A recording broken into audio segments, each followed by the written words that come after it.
Okay, so we are live. Thank you guys so much for coming back to United Ambition page. I, of course, am Smash Tech. You guys already know that. However, my special guest today is this guy over here. I actually got that right because it's mirrored. But this is Kyle, aka Pyromancer of Pyromancy. And Kyle, So, can you give us a little bit of backstory about what kind of music Pyromancy is? so pyromancy, it's hard to fit it into an exact genre. It takes a lot of inspiration from 80s and 90s thrash metal, death metal, and especially black metal. There's a lot of punk influence as well. It, it's kind of hard to target exactly the group I'm going for because the black metal kids will say it's too punky. The death metal guys will say it's too lo-fi. Thrash metal will say it's not thrashy enough, or whatever. Punk kids will say it's too extreme. So whoever, it's supposed to not target a specific audience. That makes sense. Yeah, I feel like with your music, because obviously I've listened to you, and of course I'm a fan, and I feel like when it comes to people like that, they're never going to find their happy medium, but you're just doing your own thing and you're fucking killing it. So, like, I'm super proud of you. So just keep doing what you're Appreciate doing that. and fuck those people. Yeah, All right. I mean, So you're pretty damn young. 20. Yeah. So with you being this young and you doing this well already, even more of a middle finger to all the haters. Right. Yeah, exactly. So, okay. So let's do this. When did you decide that you were going to play instruments and have a band? Like, were you influenced at a very young age, or was it just kind of like a spur of the moment thing? I've always been into music. Like I started playing piano at a very young age. I want to say about 7 or 8 years old. I picked up Okay. a small keyboard I found in the house and played around with that. I started taking piano lessons. I want to say around the time I was in fourth grade. I joined band in fifth grade. I played the baritone horn, moved on to tuba and trombone in Okay. high school, and I met up with a couple guys. They said they wanted to play what was it? It was Bon Jovi's "You Give Love a Bad Name" for the school talent show, and Okay. they needed a bass player. So since I played tuba, playing the bass lines already, I figured it can't be that hard to pick up. So I had an acoustic guitar at home. I tried to play a couple bass lines on that acoustic guitar. Later got that bass for Christmas, and 4 months later I was playing in a talent show. Oh, damn. So that's, yeah. I mean, and I kind of somehow got the label of most hype bass player, because most, like, the stereotype for bass players. So they just sit in the back of the stage, fucking with the strings, like try to go unnoticed. Or I was like right in the front, You're right. jamming out and everything. So eventually that band fell apart, and I started writing my own material that was more in the lines of thrash metal, death metal. I bought a guitar just for compositional purposes because I figured eventually I would find a guitar player. But I started to get really good at guitar as long as getting better at bass. At some point, I bought a drum set just for kicks and giggles. And by the time I graduated high school, I had a full album's worth of material ready to go. And I moved to Pittsburgh for school. Figured, okay, I'll find a whole bunch of guys down here. Not necessarily. I found a drummer. We jammed a while. Didn't work out. Found a guitar player. Didn't work out. And then the whole quarantine thing happened. And there I am stuck at Right. home, nothing to do. And me being, tired of relying on other people, I said, forget it. I'll make my own band. I'll start over from scratch, get better at drums, write my own material, get to learn vocals somehow, and that's how Pyromancy started. So I should technically be saying happy birthday right now because it's been close to a year, if not over a year, right? Right. The first album was released, I think, April 26th. I started writing Pyromancer's material, I think, Okay. early March. So there was about a month gap between coming to the conclusion that I wanted to start Pyromancy and releasing the first album. But keep in mind, everything that I written before with that thrash band had to get thrown out. Right. So I was starting from Oh, scratch, wow. and I didn't want to wait. I didn't know how long it was going to take, like how long quarantine was going to last. Little did I know then it would be over a year. But I decided as quickly as Hmm. possible. I didn't want to wait around. I'm gonna get some material recorded. So I took about a month to write the original record and spent 2 days recording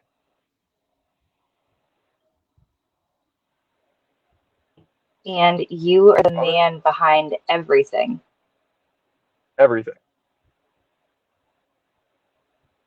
No outside help. That's crazy. So, our right, our very first conversation, whenever, because you totally made my mind just, you know, whenever you told me that you did everything all by yourself and that was it. And I was like extremely impressed about that. But then you came back, made my brain complete again, and then made it explode again whenever you told me how you did the drums. So, would you like to touch a little bit on how you did the drums? Yeah. So there I am, and at home with basically no gear. I had my guitar, had my bass, I had that drum set, which I swear the heads haven't been replaced in. Actually, I don't know if they've ever been replaced. They may very well be stock drums, for all I know, Right, like the stock heads. So they sounded not great, and I didn't have any microphones. All I had was an iPhone. This is not the same phone. This isn't even an Apple device. But I said, okay, well, what am I going to do? I At the time I was getting really deep into black metal. I was a thrash kid before this. I never really stepped into anything more extreme, except a couple of death metal records here and there. And I really got into this raw, extremely passionate sound where musicians aren't relying on studio tricks to get by with their compositions. It was placing a right. mic in front of your amp for drum set and just playing your heart out. So I listened. It was the debut Bathory album that I took a lot of inspiration from. Really raw sound. The guitars are really brittle. The drums, they don't so much. They almost like just you hear them pulsing in the background. It's a very not thick sound, I guess the way you could put it. Thin production. So I figured, let me see what I can do with my iPhone. I just stuck in front of the drum set, hit record, and play. And then after I really had to tweak around it with the EQ a little bit. I slammed on some reverb, turned down the trebles, turned up the bass EQ, and finally got a sound that was decent for black metal standards. And I just used amp sims with the DAW I was using, plugged my guitar straight in, my bass, recorded the vocals, mixed it myself. That's about it.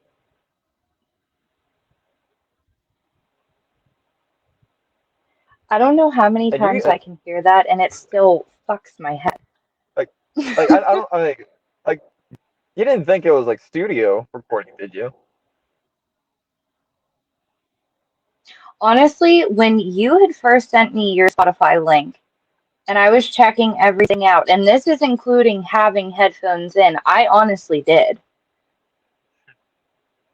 So when you told me all of that, and like I just said, it doesn't matter how many times I hear it, it still fucks my head so much that you were able to get so much just because of your phone. Like, that's crazy Right. to me. So, like, when people say, I don't have this and I don't have the money to go to the studio or I don't know of a good studio. It's like, okay, make some teasers out of your phone or make a full album out of your phone. Right. That entire first album was recorded on a budget of $0. I mean, of course, the gear that I already had, Right. I had to spend the money on. Like the phone obviously wasn't free. The drums, the guitars, like I had to buy them before. But from the moment I decided I was going to start Pyromancy and the time I actually started recording everything, I didn't spend a dime. I spent a little bit of money on advertising. That was about it. Jesus. See, you have gotten, what, 2 albums out now since last I year cur- around this time? yeah, I currently have 2 albums out. The kind of the second one is a sequel in the sense that it just takes the idea. Uh-oh. Oh no. Oh no, oh no, oh no.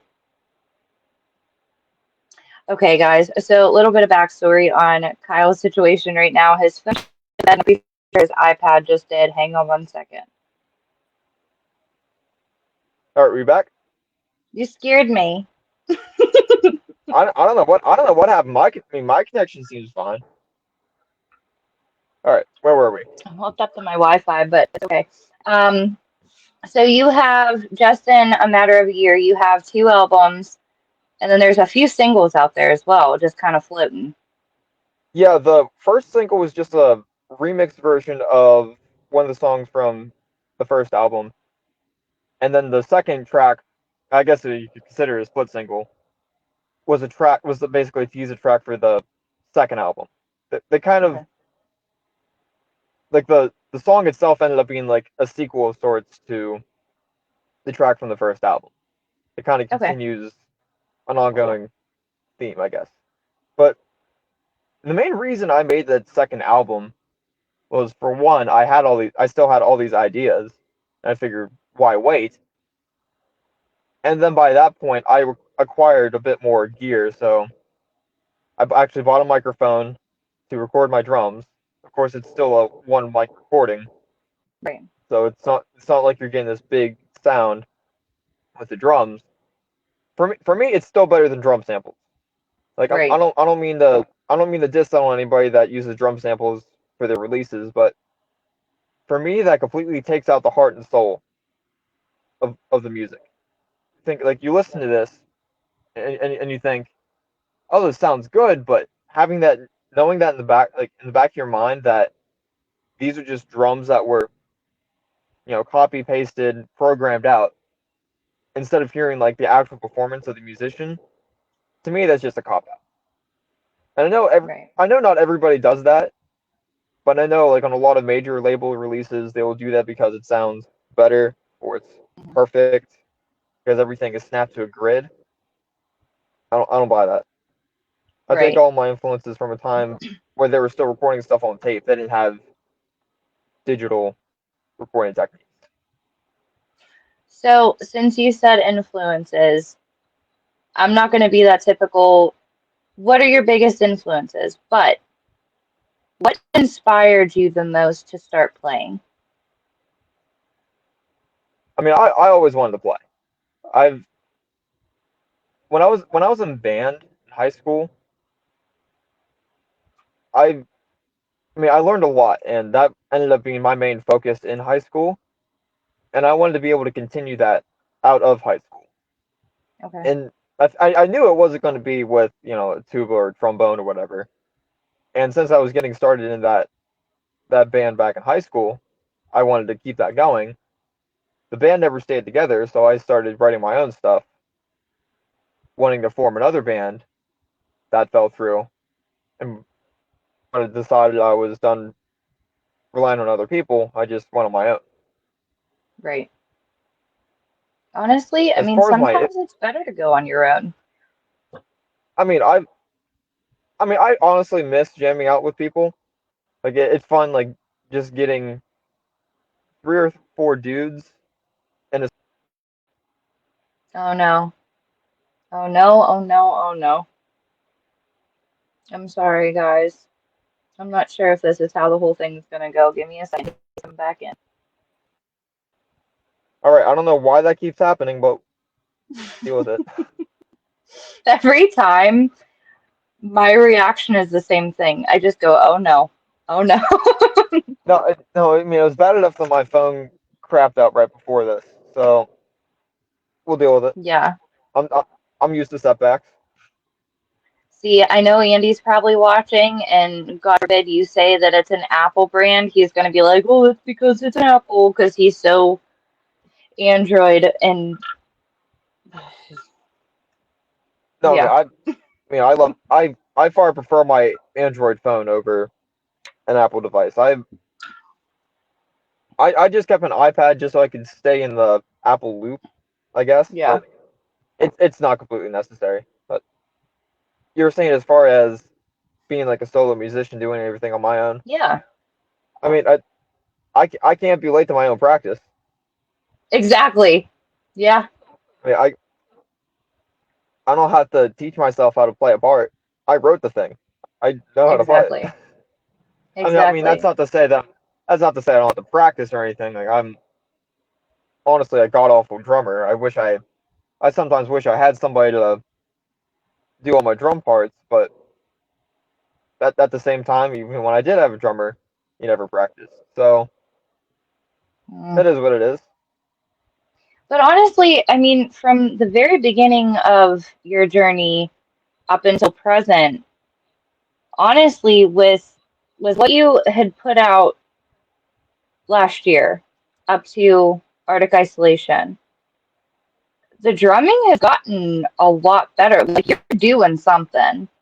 I don't know Right. what you're doing, but you're getting better, and I'm very proud of you. Everything that you do, I'm extremely proud of you because a lot of people, especially like one man band type of things, when they have to learn all the instruments and then not just that, but learn how to make their voice a certain way or use a certain tone, or if you want to scream, learn how to do it without absolutely ruining your vocal cords and stuff. I mean, I give you Right. a shit ton of credit, and I know that you're very proud of your product, but you need to wear that even more because what you're doing is fucking awesome. I tell you that every time I talk to you. I appreciate that. Well, duh. I'm not gonna sit here and be like, oh yeah, you're horrible. Like, no, you are good, and you need to take damn good credit for that. Like, you kick ass. Appreciate that. I mean, I'm used to people trashing on my music. Like my buddies at school, they'll heckle me for it. I mean, they don't mean anything by it. I mean, we screw around with each other all the time, but Are those the I same mean, guys that make fart noises out of batteries? I mean, let's face it, I was doing the same thing. When we get bored in class, we get dangerous. But I mean, I was going on black metal pages on Facebook. I don't know if you saw these, but I mean, I did. I mean, for the most part, I consider my style more black metal than anything else. I mean, Hmm. you could say it's punk, you could say it's thrash metal, you could say it's death metal, but for me, the thing that makes it black metal is the raw production. Right. And I mean, and it's intentional, not just because I don't possess the gear that I need because I'm a broke college student, but in a world where all of metal is so clean and snapped to a grid, I can't get into it. I prefer the stuff from the 80s and 90s where it was a little bit more raw, where your drummer actually had to play on your record, where your Right. guitar players had to get their part right or go home. There wasn't a you couldn't drag and drop your parts to fit to the metronome. You're recording stuff on tape, so you had to get your stuff right the Absolutely. first time. Right. Right. Honestly, and that's that's one of the things that I love about a lot of sometimes I would rather listen to local music more than people that are, a very well-known name that are signed and all, just because I know that there's so many locals that aren't the cookie cutter type of like mainstream that there is now. and everybody does have a very unique sound. I mean, yeah, there's a couple riffs here and there. There's a couple, you know, pieces of the drum in a song that might ring a bell of a different song. But it's so local music, it has a bigger place in my heart than anybody that's signed. And it's because it's not the cookie cutter bullshit. Right. And that's honestly, like, that's one of the reasons that I'm so happy that you are doing what you're doing, because you don't put up with that at all. And I'm ecstatic about that, because the more people that aren't okay with the cookie cutter stuff, like, the better the music it's gonna be, you know? Right. Yeah, absolutely. So I definitely completely agree with you right there. I mean, if you know, like Kyle said, we're not trying to shit on anybody that, you know, does use drum samples or anything like that. I mean, if No, that's your absolutely personal not. preference, go for it. But there is No, something in it. some are. Go ahead. Oh, I mean, some of my favorite bands like Vector. What's the other? Cattle Decapitation. I mean, I'm pretty certain they use programmed drums, but I mean, I still love those bands. I would rather get more of a raw performance from them, but I mean, Isn't it's the cattle music's still great. decapitation the band of vegans? I mean, Aren't if they they all are, I don't vegans? care. No, there was an I mean article that that was. I'd read. I mean, I've never heard that personally, but I mean, There it's was some possible. article that I read that it said that, and I was just like, what? Like, what a bold name for vegans, you I know? mean, I mean, they go off the rabbit trail for a second. I mean, I really don't care what a band believes Oh, or hell what their no. values are. If they're making some good music, then I'll listen to it. Rage Against the Machine, Exactly. perfect example. Politically, they're dumb. It's stupid. I completely disagree with the message behind their music. Like Absolutely. you can't call yourself anti-capitalist and then sell tickets for saying you're $200 for your show. That's Yeah. hypocritical. But as somebody that comes from a Christian family and still continues to have Christian values, being in the metal scene, it's I don't want to say it's like oppressive or anything, but like for example, I'll go on the black metal page where Great. you know they're by no means Satanists, but they they kind of scoff at any religion. And Right. when you're running into people that actually classify themselves as neo Nazis, well, there's going to be problems. So when I say Exactly. that the lyrical when I say that the lyrical content of my music contains biblical values like anti-war and anti-hate, just to name a few things that I talk about in my music, like they'll say, "Oh, that's not real black metal." Like, who cares what you sing about? Just make some awesome music. Right. Right. Exactly. Well, and that's like, I want to say it was Andy and Malcolm talking about it last night in their interview. You know, a lot of people, and honestly, whenever I was like 13, 14 years old, just for an example, I thought that metalheads were like the most terrifying people in the whole entire existence of human beings. Mostly because they just didn't really look approachable. And I feel like a total asshat for thinking that now, mostly because all of my friends are metalheads. And it took up until, being introduced to the right type of music that I really could get into to become a metalhead. Right. And last night, I want to say it was their interview, but metalheads, some of them, yeah, they're approachable. Some of them might not be. You might be scared to walk up to somebody and say, hey. Um, but not everybody is just like this God-hating person. And that's one thing that I wish wasn't, like, in a sense, so stereotypical, because you can believe whatever you want to believe, but if you want to listen or play that type of music, oh well, like who cares? Like that should have Right. absolutely nothing to do with it, you know? I don't that we could make like a 3 hour interview just about that because that shit pisses me off. Oh, absolutely. I mean, absolutely. I mean, there are people in the metal community that consider themselves elitist and gatekeep every opportunity that they can, like Right, driving people away. Like for like metal is not accessible to everybody. I'll give you that. So when metalheads in particular act so, I mean, non-inclusive, I should say. Like, right. no wonder people are going to be turned off. Yeah, absolutely. Absolutely. And you know what the funny thing is that I've met so many people through rock and metal. Like obviously I met you through Andy because of that whole thing that was gonna transpire. But I've met some of Yeah, my that thing.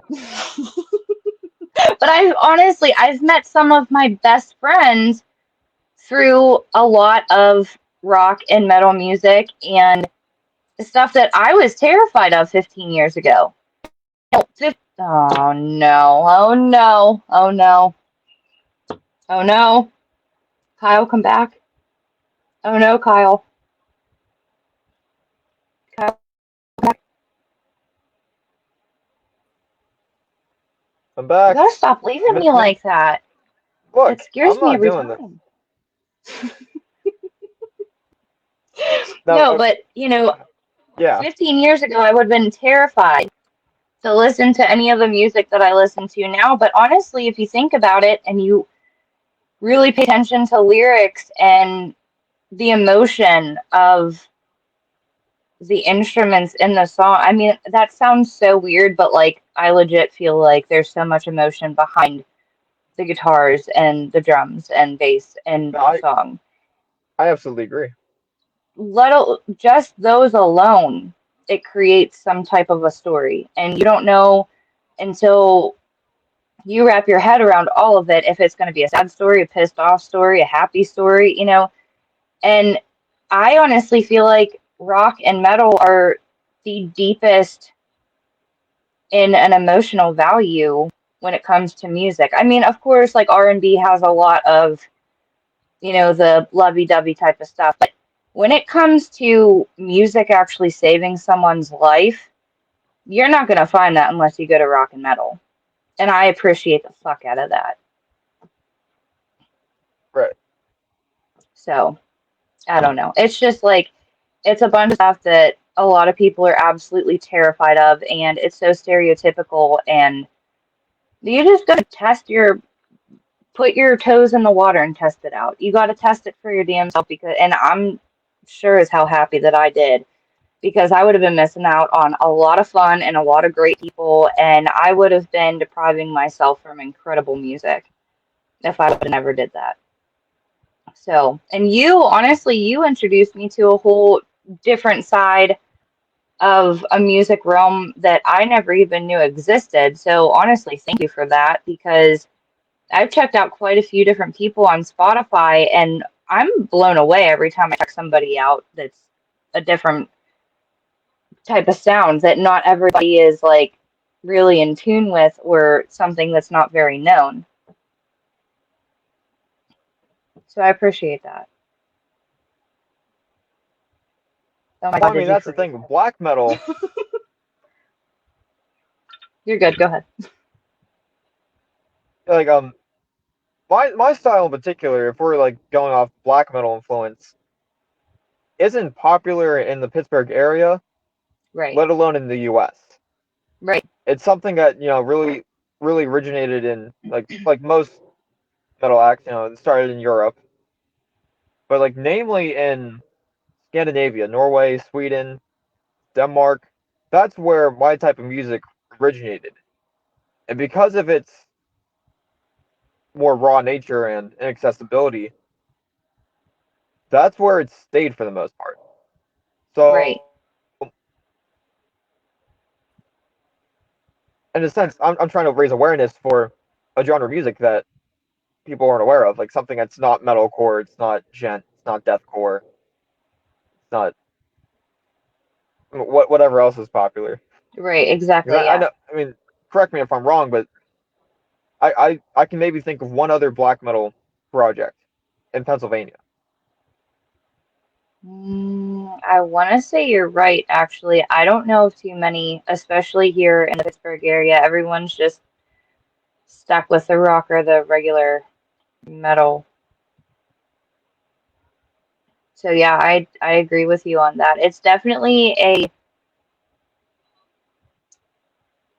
I don't even know how to word this, but it's not a common sound or a common genre, but I feel personally, and this is obviously my own opinion, but I honestly feel like more people should take interest into it because it's so unique. It's not something that you get just anywhere. That's Right. why I honestly like that's why I honestly thank you for introducing me to it because it's completely different. I mean, obviously like there's, the typical music stuff when it comes to that, but it has its own way of creating that imagery in your head. Absolutely. It's definitely something centered around, I wanted to say, an atmosphere opposed Exactly. to opposed. No. Nope. Nope. Nope. Kyle, come back. Thank you. I'm back. Okay. God, this is awful. Yeah, Guys, but welcome to Kyle's uh, interview. This is just a big episode of hide and seek. more or less, yeah. I mean, Yeah, but this it is like an atmosphere, and that's how you explained it to me. And that sounded so weird to me when you had first explained it to me until I actually listened.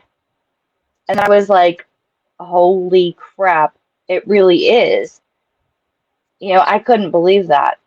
yeah, it's not something that you would mosh to as much as you would put on the headphones, sit back, and get lost in the music. Especially with Exactly. like the last single, Arctic Isolation. Like, I had people telling me nobody's gonna listen to a 10.5 minute song, and until it became the fourth most streamed song within a couple weeks. Yeah, absolutely. And you know what? When people say that, it like blows my mind because how many people in the past have had 9, 10, 11 minute songs? It doesn't matter how long it is. That just, sometimes when a song's only 2 minutes and 30 seconds or like, the 3 minutes and 30 seconds, it's like, okay, I feel like now I have to replay it because I want that back. But Right, with, a 10-minute song, it's like you still don't get like that whole fill, but it's better than a 2 minute and 30 second song, if that makes sense. right. I mean that I wouldn't scoff against 2 minute 30 second songs either. I mean I have songs that just barely run 2 minutes. No, yeah, Like it's not about how long you make a song. It's about how you make it long. exactly. I mean, so I mean like I guess in the same vein as not sticking to a particular genre, I won't stick to a particular writing style because Right, even with the first and second albums, I don't think there are two songs that have the exact same song structure. Like even as a kid growing up, like even remember like in elementary school, listening to songs on the radio, even I picked up like, wait, this is just verse, chorus, bridge, chorus. Like right, every song that you hear on the radio follows that formula. Like there's maybe a couple songs that I write that follow that pattern, but when you mix up the writing style and your structure, that's what that's what I think keeps people coming back to your music because they'll listen right. to it the first Yeah, time. Maybe they won't completely get it, but then that makes them listen to it more and more, and then it finally snaps. Ah, that's it. And then once they get it, they keep wanting to listen to it. That was my experience with what was it? It was Death, Sound of Perseverance. That an incredible technical death metal album, which was when I was first getting into the real extreme side of metal. I would listen to these songs like, what in the world is going on? These like Right. 7-minute masterpieces. But then like I listened again, again, and again, then it clicked. Right. And honestly, I was actually trying to explain to somebody because you know that I promote the absolute shit out of you. Like all the time. Like even if I'm not posting it on my timeline, I'm still talking to people about it. If people message me and say, "Hey, what should I check out this week?" I immediately send that link to your Spotify. And when they ask me, if there's like a certain thing, like a piece of information that I can give them about your music, I'm like, it's almost one of those scenarios where you're sitting there watching a movie and that movie is filmed in your hometown and you're trying to pick out every little place that you might know in that hometown, and then you're going to have to watch the movie 3 or 4 times over to even understand the plot of the movie because you're so busy picking everything else out that you're not understanding. And Right. that's honestly like the best way that I can explain it because there's so much detail and like other little things going on, and it just makes your mind go nuts because it's like, oh well, maybe this is what this is about, no, maybe this is what this is about. But then after you listen, like you said, after you listen to it like 3 or 4, maybe 5 times, then something finally snaps, and it's one of the coolest things ever because then it's like, holy shit, like you just sit there and you're in awe because of it. It's one of the coolest things.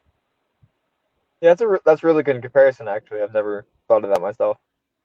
That, honestly, that's the only way I can really describe it to like people that have never listened before. And that's kind of like, I never minded restarting the song after it was like down to 0.00 on the time. I was like, okay, let me go back one more time. Like, and I would try and like rack my brain of like where did I go wrong in the last time that I listened to it? Why isn't it, like, why am I not comprehending every single thing? And then I would go Right. back, and that's the only way that I can describe it, is it's like a movie was shot in your hometown. You're trying to pick out, like, oh, that's that store, that's that park, and it's like, what was that movie about? And it's like, dude, you were trying to pick out all the other little things, trying to see what you recognize, and you didn't even watch the movie.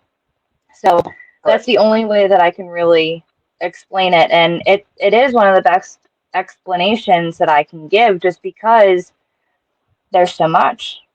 And I love that. I love having to pick apart things. Oh yeah, I mean, if I can give my listeners more than one thing to focus to when they're listening to my music, I mean that's great. Yeah, Keep them coming back. honestly, and the thing about it is, they'll never get bored. Nobody's ever going to get bored because it's not, for one, it's not the cookie cutter shit. And for two, it's almost like you can always learn something new, regardless of how many times you listen to a certain song, which I also appreciate because, you could be happy one day, sad the next. And if you listen to that song when you're in the happy mood or sad the next day, it could come across as completely different as it did the day before, which I also enjoy. It's kind of like Right. one I of mean, those things that just give you that there's so much emotion. right. I mean, my music's like up to interpretation, especially with the lyrics. Like I'll write Mhm. something, but it doesn't have just this one meaning, lyrically and musically. Right.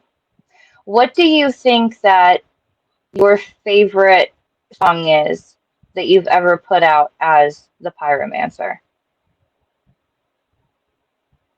Say that again for me. You cut out. What is your favorite song that you've ever put out as the Pyromancer? Like, what has the most meaning to you? What do you think is the best song? The best Pyromancy song? Yeah.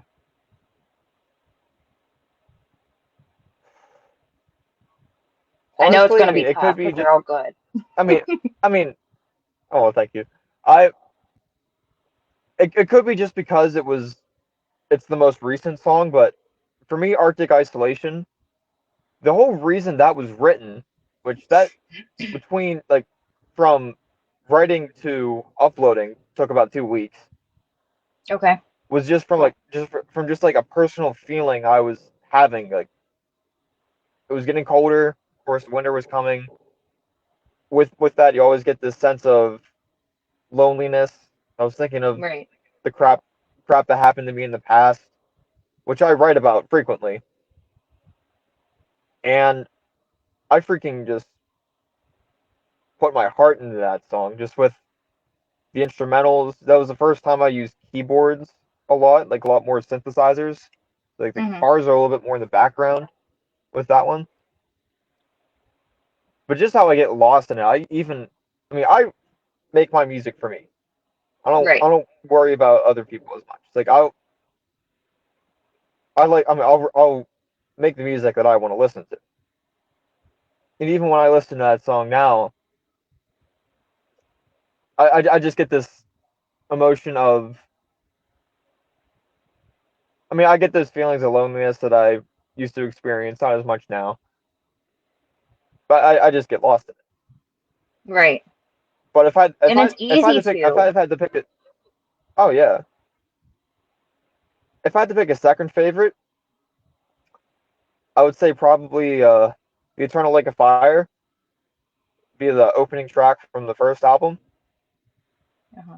Only because that was, from what I can remember, the first song that I wrote for Pyromancy, and current streams from any other song in the Pyromancy discography. It's like the riff is cool. I always thought the lyrics were pretty cool, and even the title track from the first album was awesome.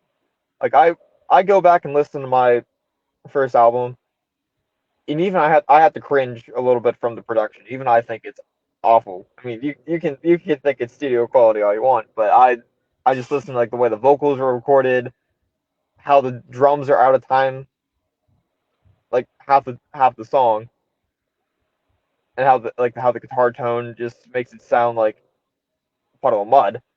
But I think the songs themselves are good. Right. Okay, so I didn't know this until maybe last week. There was a cool little backstory behind your logo. And I saw that, I want to say it was one of your friends or family members. Oh no. Oh no, oh no. Oh no, Kyle. Come back, Kyle. We're not playing hide and seek anymore, Kyle.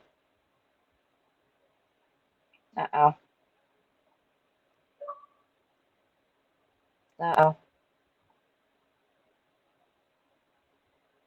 He hasn't requested to come back in, guys. So I'm not sure if that was the final straw. There he is. Okay. Okay. We're here. I don't even know. I'm here. I never left. It took a little bit longer that time. I got even more scared that time. That was all right. So back to what I was saying You're before you went Yeah, you you were went saying hide about and the go seek logo. on me. So I can't remember if it The was one of your friends or family members, but someone had actually drawn your logo on a dry erase board. It was the album cover to Arctic Isolation, actually. Yes, yes. Um, So how did that come about? Were you just talking about it and it just kind of happened, or? Actually, the whole thing between that drawing and the song Arctic Isolation are like completely separate. Okay. The drawing was done by my brother from another mother, Braden Hoffman, who's a educator. He's a music teacher at an elementary school in West Virginia. Oh, cool. Okay. I think he said I think he said it was on. I don't remember what he said he was doing, but he had I guess more spare time than he needed, and just drew this almost like a winter landscape on this whiteboard. Right. You know, the mountains, the snow. It looks like it's more abstract in the way you have to look at it for a little bit and like kind of interpret it the way your mind sees Right. it. But I saw that and I'm like, dude, can I use that for an album cover? He's like, it's a whiteboard drawing. Like, I don't care. So I took it into a photo editor, turned up the contrast, inverted the colors, did some stuff to it. I added my logo because that logo wasn't my band logo wasn't originally there. I added that to it, Right, yeah. and I there it was, and I showed it to him. He's like, "Whoa, that's cool." And it's current. It's I just recently put that on a T-shirt on my Teespring, along with the rest of the album art from Pyromancer 1 and 2. Right, If anybody yeah. wants to check that out, it's there. Yeah, guys, as soon as we're done here, I'm gonna go ahead and post in the Facebook comments like a pinned comment so where you can find all of it. So don't worry. But yeah, I was actually Yeah, checking out your Teespring earlier today, and you have grown the hell out of your store, and I'm proud of you for that too. that was a day's work.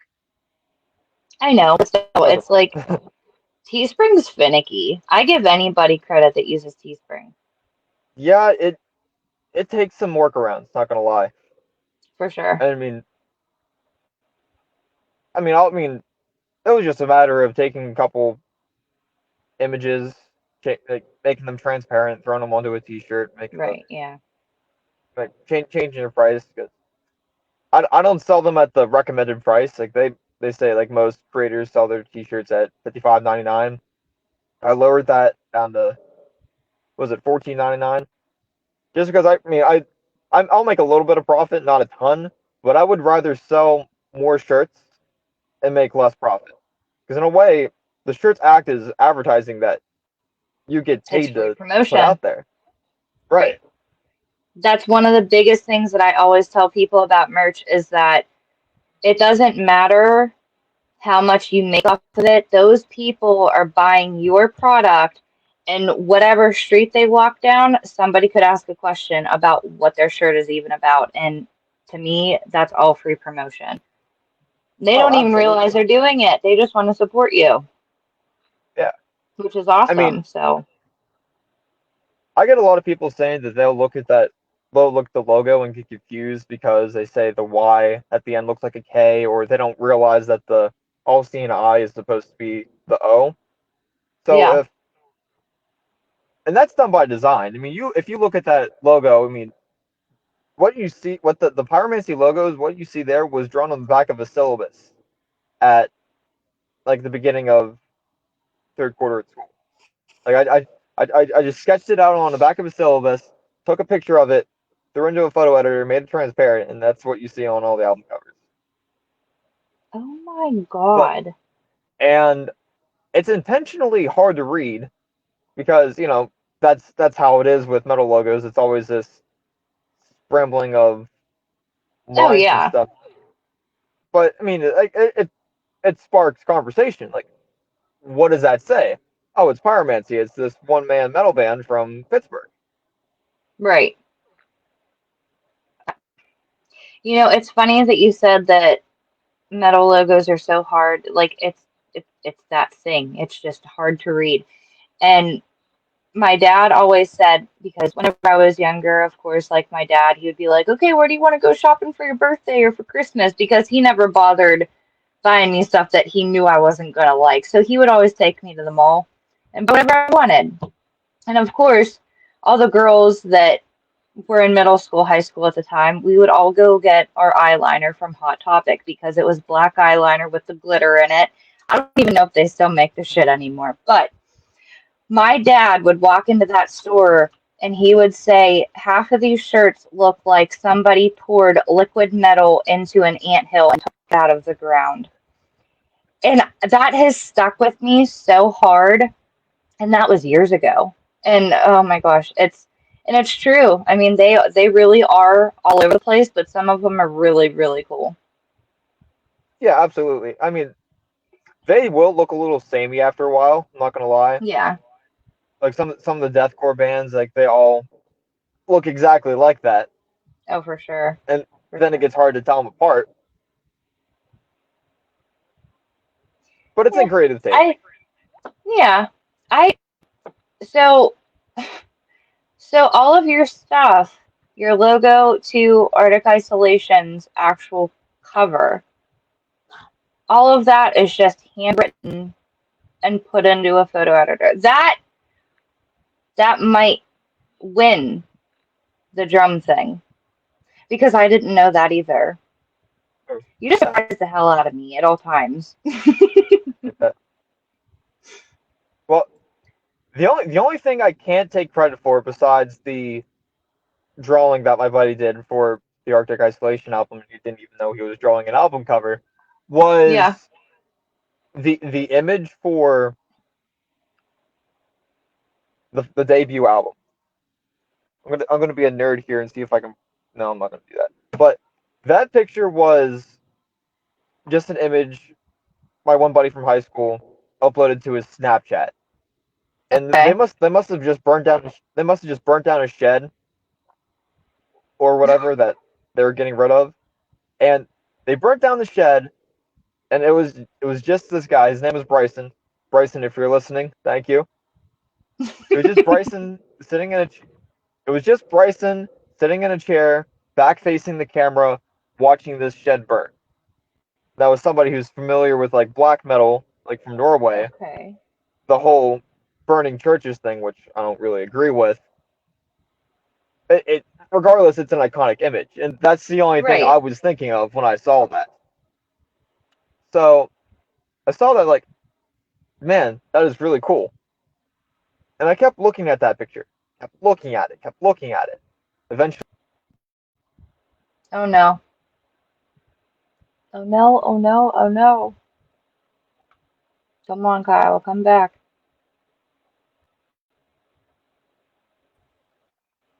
I apologize, everybody. My Wi-Fi sucks. But yeah, I got bored one day, and I just like I made it like the 1:1 aspect ratio, made it black and white, turned up the contrast a little bit, and sent it to him saying, "Haha, it's a black metal cover," which he was getting into black metal at the time too. Funny enough, and I kept looking at that album cover and thinking, well, that picture, thinking, "Dang, that would be a really cool album cover." There I'm thinking I had this album cover, but no band. Right. And that's around the time quarantine happened, and like, okay, I'm going to start writing my own stuff. So sometimes I think if I never saw that picture, pyromancy might not even exist. Because I mean that was partially how the name came up, because I saw an album like, okay, I need like a fire theme. My favorite song from the Bathory debut album was Necromancy, so changed Necro to Pyro. You had Pyromancy. That was the origin of that. What? Okay, this has to stop. I need to know literally every single thing so I don't sit here and just every time. That's Well, I was crazy. born. If you want to know everything, I was born on September 26th, 2000. It was a Tuesday. I was 4 weeks early. No, I'm And kidding. you became a smartass. It's the only way to be. A very talented smartass. I appreciate that. Of course. All right, so people can find your music on all streaming platforms pretty much, correct? Correct. YouTube, Spotify, Apple. The only streaming service that it's not on, which I have people ask me about this here and there, is Bandcamp. I don't know if you're Okay. familiar. Yeah, I just because my distributor, DistroKid, which is an amazing service for anybody looking to get their music out there. It like Bandcamp kind of is kind of like a second SoundCloud in a way, because my Right. stuff isn't on SoundCloud either. It's like DistroKid gets you on all the streaming services that you can't just upload anything to. It has to go through a couple checks and everything. Like Right. my music, it'll take up to 2 weeks. No, at least 2 weeks for my music to actually get uploaded, because it has to go through checks, like that, to check the vocals, make sure there's no explicit content. If there is, they need to mark it. Right. You can't just throw up a blurry JPEG for your cover. It has to be a specific size and ratio. So to upload a song, that's some work too. Oh, definitely, yeah. I mean, it'll take. I'll set aside an evening to upload a whole bunch of music because I have to upload each individual song and then title it, do all the hubbub, type in the lyrics so people can actually Right. understand what I'm so people can actually understand what I'm saying. Thank you. Some have been a little questionable, but I think I had it. I thought that I had it covered for a good majority of it. So, but okay, so all of the major streaming places you can get the Pyromancer music, Yeah. and all of your merch is on Teespring. Hmm. There is a Facebook page and Instagram. Do you Correct. have a Twitter? I do not have Twitter. I've thought about Okay. it, but considering the practices that Twitter has taken place recently, I really don't feel like supporting the corporation. Not that I'm a fan of Facebook either, or even Instagram, Yeah. considering their privacy changes the past year. I'm not a huge fan of big tech as it is. The censorship thing has Right. gone way too far, but as a way to actually get my music out there, it's a necessary evil. Yeah. Exactly. Okay, so since we got everything covered as to where we can find you, like I said, I'm going to go ahead and put up a pinned comment after we're done here. My last question for you is if there is somebody that is just going through it with this quarantine and they really do want to make music, what advice can you give to them as into starting or to never giving up or both? Accomplish your goal is by all means necessary. The only thing I can tell you. Don't let anything stop you.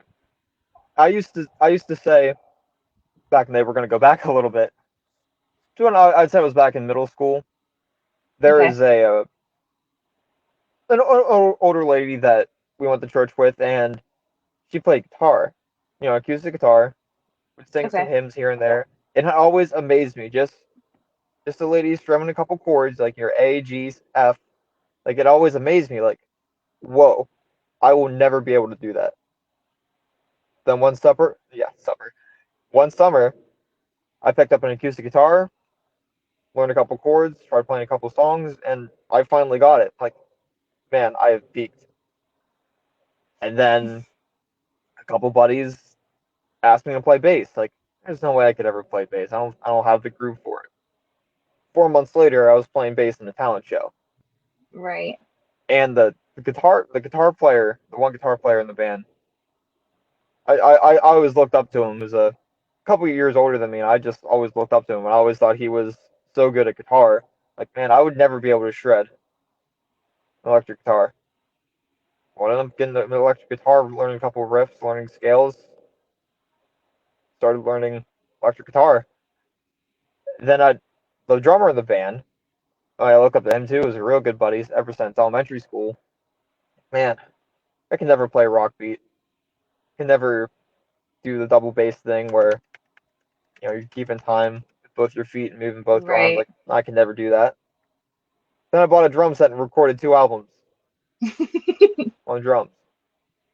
Yep. And even before that, I was saying, man, I can never be like Chuck Schuldiner from Death and do these high pitched screams and gutturals, do all these cool vocals with all these intricate lyrics. Like I would never be able to do that. I'm not a poet. I can't use my voice. I'm a terrible singer, garbage singer. Then I recorded 2 records and finally got down to vocal style that I was comfortable with. And I said, even before that, there's no way I would ever get music and people would actually listen to it. My music's been listened to in over 12 countries, and that's just starting off with no budget for advertising and only being out for a year. Right. Never say you can't do something. Challenge yourself. If you say you can't do it, do it. Prove yourself wrong. Prove the world wrong. Yep. Do it by all means necessary. don't worry about the way it sounds. Don't worry if you have enough gear or not. It's not about the gear. It's Right. about the heart and soul you put in. Absolutely. Okay, Isla, there is one more question. All right. Is there going to be new music out again this year, or are we waiting until next year? I know we're pretty early in the year, but you are very sporadic, my friend. This is what I'll give you. There's Oh one. my God. That There's could be two. like 3 songs. That could be 3 months. That could be 3 days. Let's just say the trilogy will be complete by the end of the year. Oh, shut up. Okay, I'm very excited. Well, you'll let me know the night before anyways, just because you're like the alarm on my phone saying, "Hey, tomorrow." So, okay. So, I'm going to post that pinned comment. You guys have to check out Pyromancy on every possible website that you can. Doesn't matter if you stream it, go on Facebook, go on Instagram, check them out, show them some love, give them a follow, a subscribe, any of that. Just make sure that you start supporting because this kid is incredibly talented. And not just is he talented, but he's become a very good friend of mine. And I can't thank you enough for everything that you do, honestly, because it's not, is it inspirational as a motivator and motivating as a promoter and someone that puts their whole heart and soul into the music scene on the other side of what you do.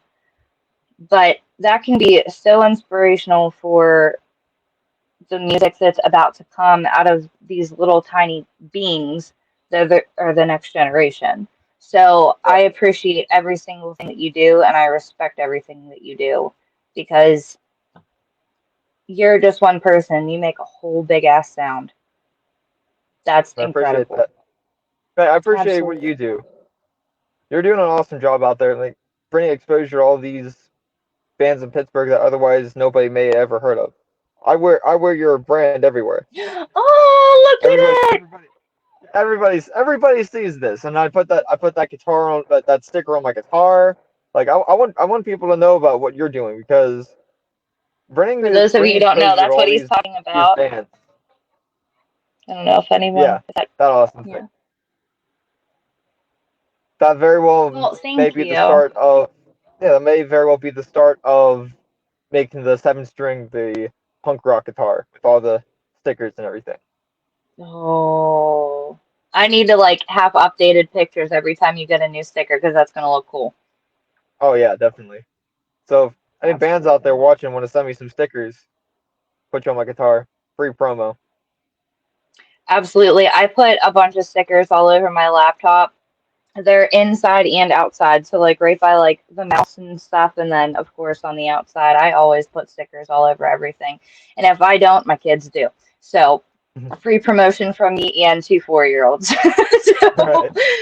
um, but yeah, I mean, is there anything that you would like to shout out, just off the top of your head, or any shameless plugs?